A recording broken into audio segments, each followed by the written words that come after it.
Hello,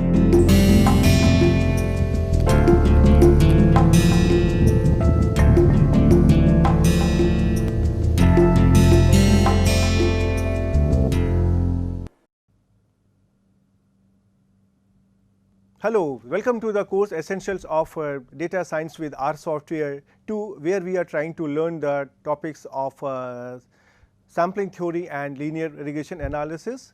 In this module, we are going to continue with the topic of simple random sampling. You may recall that in the last lecture, we considered the estimation of population mean.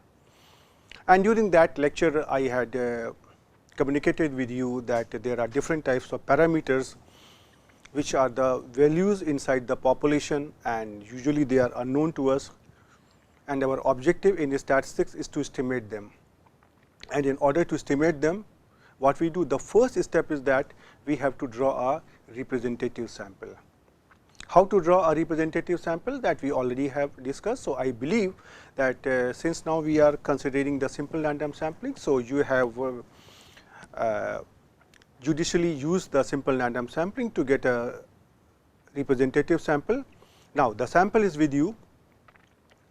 You already have estimated the central tendency of the data by finding out the sample mean. The value of the sample mean will reflect that what is the possible value in the population, but this is not really sufficient. We also need to know what is the variability.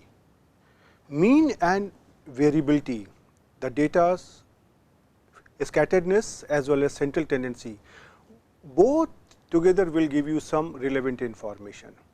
How? Let me first try to explain you this concept, that why it is important to estimate the variability of the population based on the sample. And as discussed earlier, we are going to use the variance to measure the variability. So, in the population, we will indicate or we will measure the variability by the tool variance, you know, and similarly we will use the sample version of the variance, that is whatever sample you have drawn, try to find out its variance. So, using this estimator, we will try to estimate the population variability. So, the first thing is comes over here, why should I do it? So, if I say here that suppose I get here a sample, suppose I just take here two values here, say here 0 and 100. So, these are the two marks which are obtained by the two students in the class. They are in my sample. So, if you try to find out their arithmetic mean will come out to be 0 plus 100 divided by 2, which is 50. And there is another sample in which two students have been drawn, and their marks out of 100 are 49 and 51. So, if I try to compute its arithmetic mean, this will come out to be 49 plus 51 divided by 2, and which is again here 50. But do you think that this data set consisting of two values 0 and 100 and this data set consisting of values 49 and 51, are they the same? Because they are giving the same sample mean 50 and 50. So, the central tendency of the both data set is indicating that the population mean is close to 50. But is that really true? There is a lot of variation in this data set, whereas in this case the values are closely concentrated around 50. So, definitely these two data sets are not the same, and this gives us a clear indication that estimating only the mean is not sufficient to characterize a population.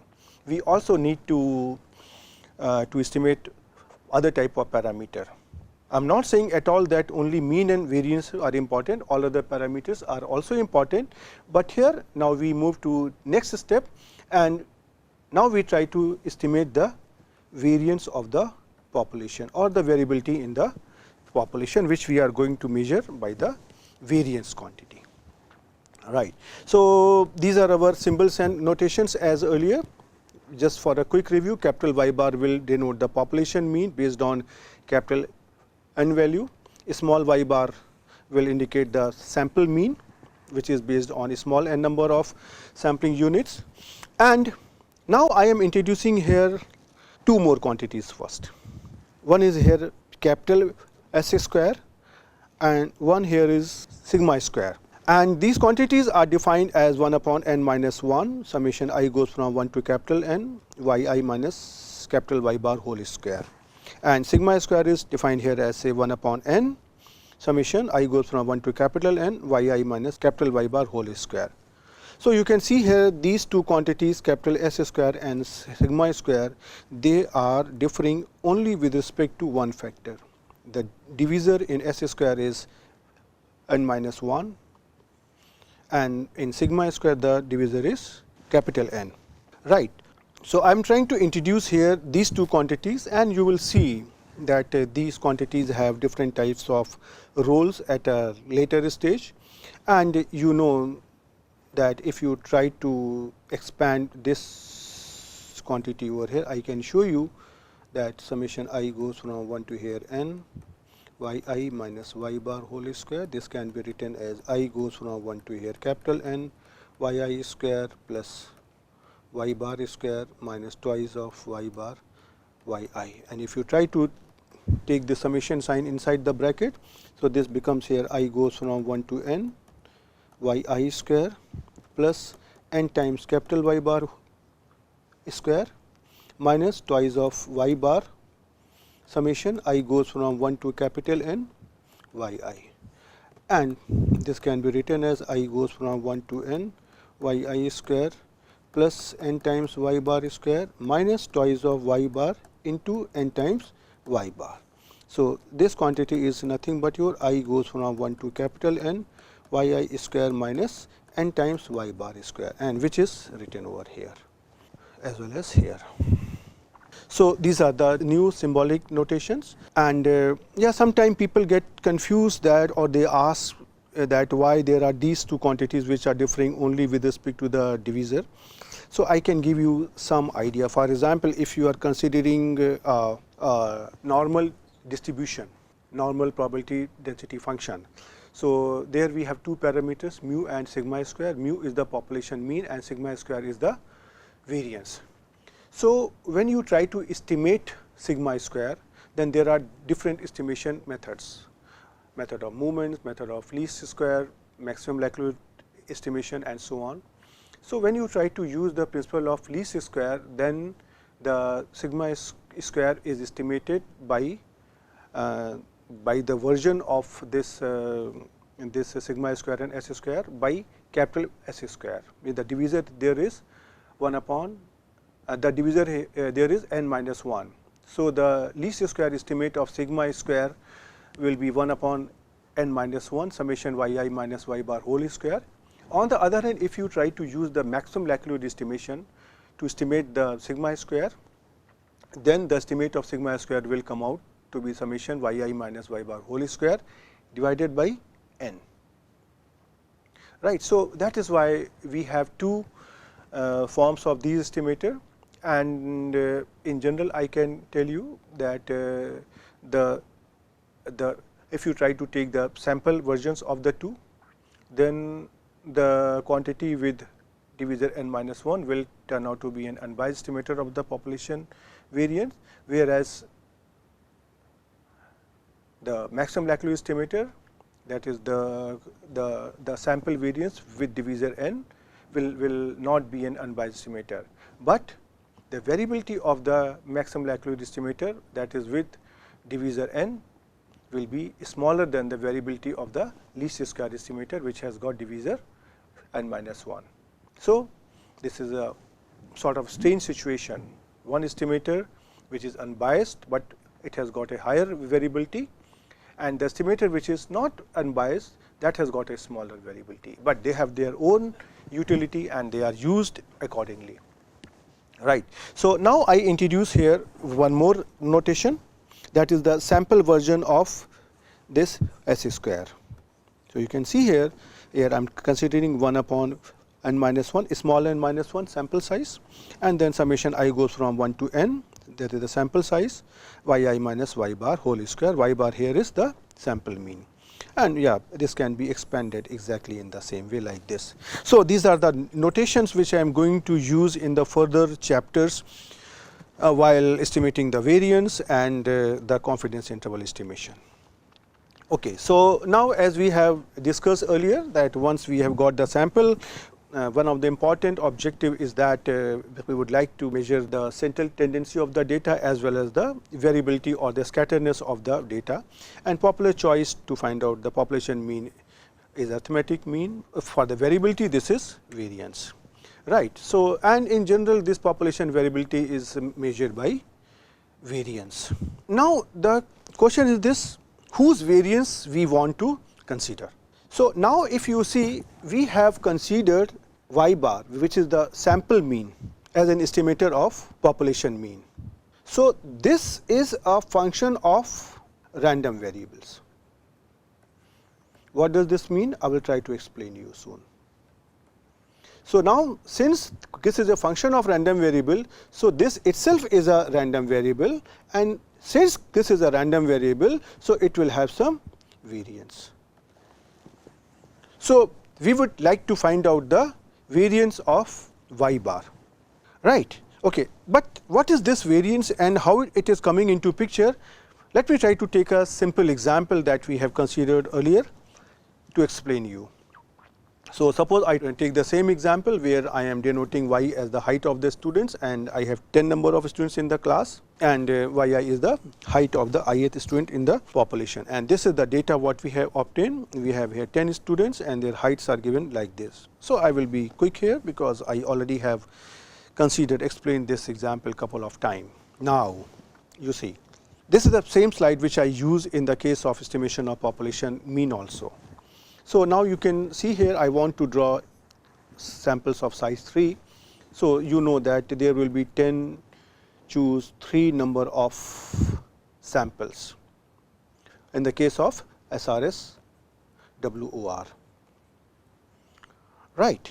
So now let me choose only 3 samples here and we try to find out their sample means. So sample 1 gives me 3rd, 7th and 9th student, and the heights of the 3rd, 7th and 9th students are 153, 157 and 159 centimeters respectively. And when I try to find out the arithmetic mean of these 3 values, this comes out to be 156.33. Similarly, I try to take the second sample where I have 2nd, 5th and 4th students. I find their height and then I try to compute the sample mean of their heights. So this comes out to be here 152 plus 155 plus 154 divided by 3, which is 153.66 centimeters.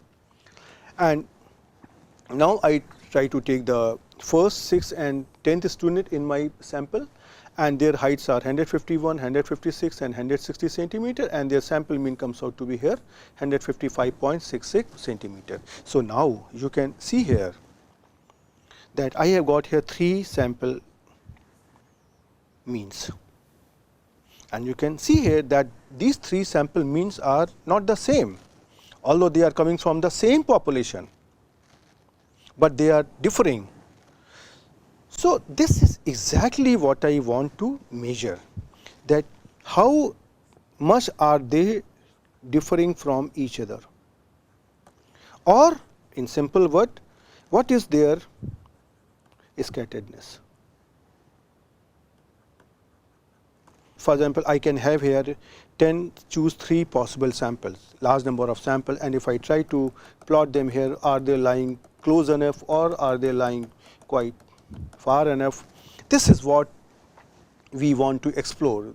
This is another feature of the data which we would like to explore, and my objective is this: whatever is this variability, we are trying to consider the variability of the entire population, which is whose variance will be something, say sigma square, but it is unknown. From that population I can draw 10 choose 3 samples, but I am choosing here only one sample. So, we are working only with one sample. So, that is why looking at the value of the variance of one sample, we have to judge for the variability of the entire population. That is my trouble. So, first I try to give you the expression that what will be the variance of sample mean under WR and WOR cases, and after that I will try to give its derivation, so that you get convinced that these expressions are correct. So, when we are considering the simple random sampling without replacement, under this situation when we consider the sample mean y bar, then the variance of y bar under WOR is essentially expected value of y bar minus capital Y bar whole square. And the meaning of this thing I had already explained you, that there will be choose n samples, you try to find out all the samples, try to find out their all the variances, and then try to take their arithmetic mean, and this mean will be the population value. So, this variance turns out to be like this: n minus n upon n, that is capital N minus small n divided by capital N into small n times capital S square, and capital S square was like a population variance with a divisor n minus 1. And when we are using simple random sampling with the replacement, in that case the variance of the sample mean turns out to be capital N minus 1 upon capital N into small n times capital S square. So, these are the two expressions, but remember one thing: in these two expressions we have a quantity here S square, which is 1 over n minus 1 summation I goes from 1 to capital N y I minus y bar whole square. So, this is depending on the population values, and these values are not known to us. All the population values y1, y2, y capital N are not known to us. So, although I am finding out here the variances to be like this, but they cannot be used on the basis of the sample, they cannot estimate. So, first I am going to explain you what is the variance of y bar, and then later on I will show you that how to estimate these two variances under SRSWOR and SRSWR conditions. Right. Okay. So, let me first give you the derivation of finding out the variance of the sample mean. So, in the beginning I will take a general expression, and then I will divert to SRSWOR and WR cases. So, we assume that in the population the variance of every unit is the same, that is sigma square. Right. So, now you can see here this relates to one of the observation which I made couple of lectures back, that when you have to choose a sampling scheme, then how are you going to decide that which of the sampling scheme is usable under what type of condition. At that moment I explained you that simple random sampling is more useful where the variability is uniform across the population. So, this is what I am trying to say here, that the variance of every unit in the population is sigma square. So, it should not happen that in some parts of the population the variability is very high, and in some part of the population the variability is extremely low. Okay. So, now if I try to find out the variance of here y bar, so this is nothing but expected value of y bar minus capital Y bar whole square. So, I try to substitute here the values of a small y bar and capital Y bar here. So, if you try to see here, just by substituting the value of a small y bar, I can write down this quantity here like this. Right, this is the same thing here, 1 upon n summation y I minus here y bar, and if I try to take out this outside the bracket 1 upon n summation I goes from 1 to n, this becomes here y I minus y bar.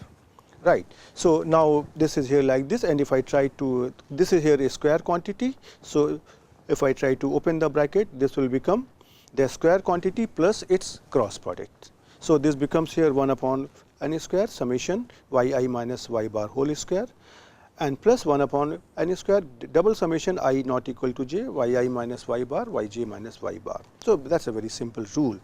And now I try to bring this expectation operator inside the bracket. So, you can see here this quantity can be written here as say like this.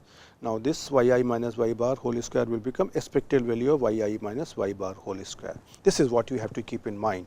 And the second term, when the expectation sign, when the expectation operator comes inside the bracket, this becomes your expected value of y I minus y bar, y j minus y bar. So, let us just assume that whole this quantity,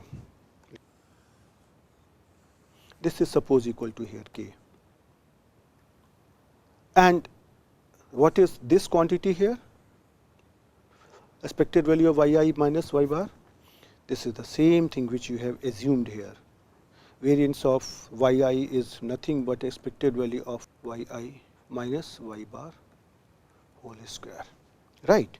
So, this is the same quantity, and that you have assumed that this is sigma square. So, I can replace here expected value of y I minus y bar by sigma square, and this quantity here by capital K. So, now this quantity becomes here 1 upon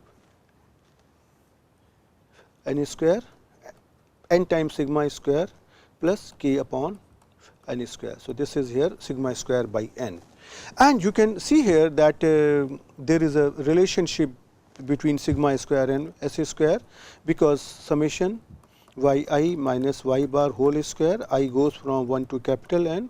This is same as n minus 1 upon n minus 1 times s square, and this is same as n times sigma square. So, sigma square is the same as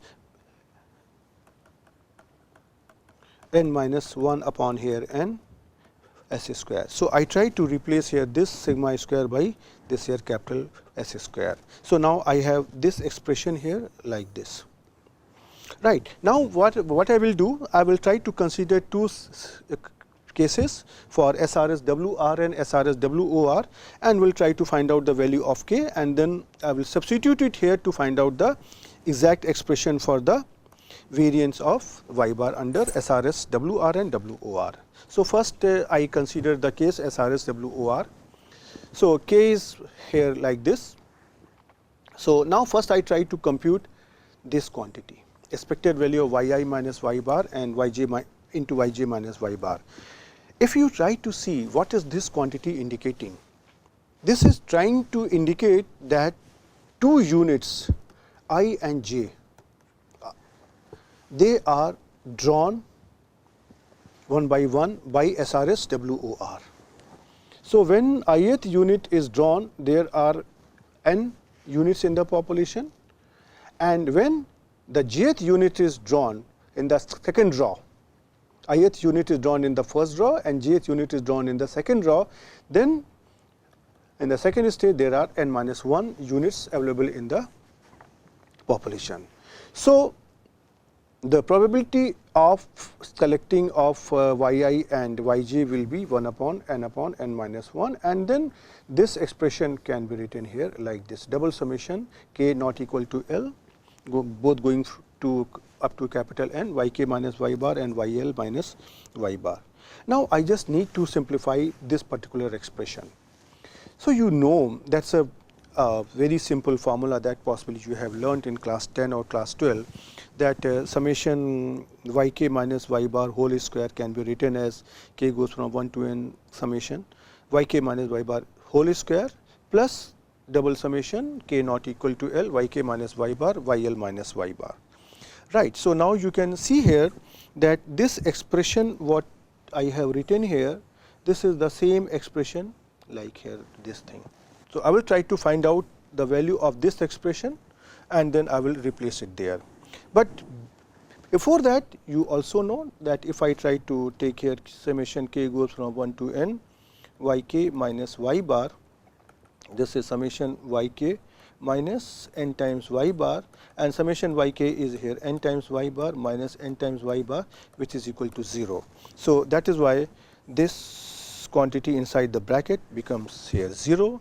So, 0 square is 0, and this quantity here summation y k minus y bar whole square, this I can write as n times sigma square or n minus 1 times s square. So, I am preferring here to write this quantity as n minus 1 capital S square and yeah, this quantity as such. So, now from there I can find out this quantity comes out to be here 1 upon n into n minus 1 times n minus 1 s square. So, this n minus 1 and this n minus 1 in the numerator and denominator, they get cancelled out, and I have the quantity here minus s square by n. So, this quantity can be brought back here, and then if you try to solve it, this k turns out to be here like this. I will try to use a different color so that you can identify this here like this, right.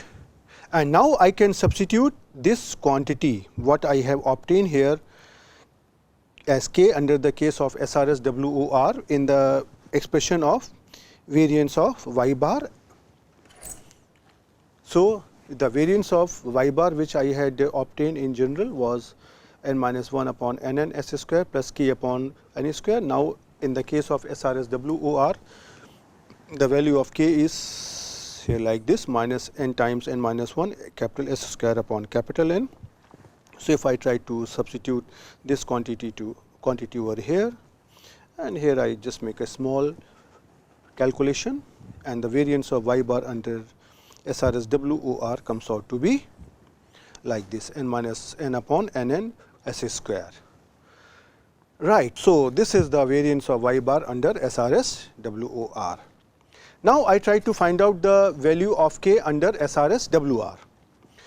So, under simple random sampling with replacement, we know that all the units are independently drawn in the sense that they are replaced back in the sample. So, this k contains the quantity expected value of yi minus y bar, yj minus y bar. So, we know from the rules of statistics that if two random variables are independent, say if two random variables are x and y, then they can be written as expected value of x and the expectation of x y can be written as expected value of x into expected value of y. So, I try to use this result over here. So, this quantity can be written as expected value of yi minus y bar, expected value of yj minus y bar, and this yi minus expected value of yi minus y bar, yj minus y bar, I already have shown you here that this is 0. So, this quantity k becomes here 0 in case of SRSWR. So, the variance of y bar which we had obtained earlier like this, here I have to simply substitute k is equal to 0, and then this term turns out to be like this, n minus 1 upon n n capital S square, right. And if you want to write it in some books, you will find it, because n minus 1 s square can be written as n sigma square upon n n. So, this can be written as sigma square upon n. And now, I will ask you, do you remember, can you identify, or do you remember that that how this term is resembling, right. If you remember, when you try to consider a probability density function like normal mu sigma square, under that case you try to find out the sample mean. Sample mean is the arithmetic mean of, say, all the sample values, I goes from 1 to n, and you assume that all y1, y2, yn, whatever is your sample, they are IID from normal, say, mu sigma square. Now, if you try to find out here expected value of y bar, this will come out to be here 1 upon n summation n expected value of yi, which is equal to here 1 upon n summation n mu, which is equal to here mu, and variance of y bar, this comes out to be, say, 1 upon n square summation I goes from 1 to n, variance of yi and plus covariance terms becomes 0. So, this comes out to be nothing but your n times sigma square upon n square, which is sigma square by n.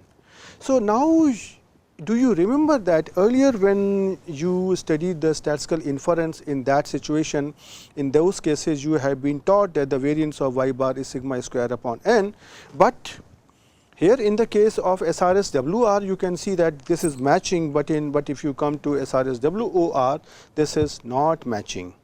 This is not the same as sigma square by n. So, why this is happening, right. So, in this case actually my explanation goes like this. When you are trying to consider the situation of normal mu sigma square, where the observations are IID from normal mu sigma square, you are trying to draw a sample from an infinite population.